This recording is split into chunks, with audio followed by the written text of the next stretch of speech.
ici vous avez deux élèves gutata, ce sont des couleurs allemandes. Et lui, donc, il fait la plupart des interventions. Pas les nôtres. Il est recroquevillé sur lui-même, il n'est pas attaqué. Elle est bien à plat. La très grande majorité, c'est des serpents gentils, inoffensifs, qu'on trouve en vente libre dans les animaleries et qui sont, pour l'essentiel, les élaphes, gutata, donc qu'on appelle couleuvre des blés aussi, et les lampropeltis. Donc c'est des animaux qui sont plutôt sympathiques et parfois très jolis esthétiquement et qui ne nécessitent aucun document particulier, aucune formation spécifique. Les gens vont les acheter.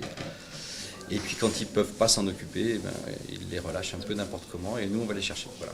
Nous sommes en lien avec un certain nombre d'organismes, de parcs zoologiques, etc., qui peuvent récupérer ces serpents, mais ce n'est pas toujours le cas, donc transitoirement nous les gardons ici.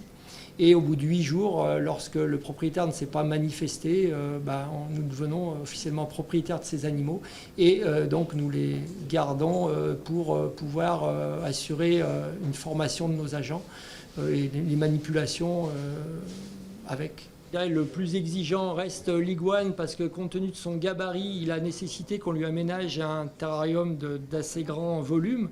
Dans son petit terrarium, il était vite agressif. Là, ça va beaucoup mieux depuis qu'on lui a créé ce grand terrarium.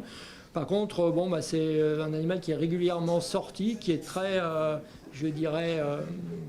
contact assez facile, qui n'est pas agressif et qui est essentiellement fructivore, donc qui se nourrit très bien. Et voilà, on va dire que c'est la mascotte de la caserne.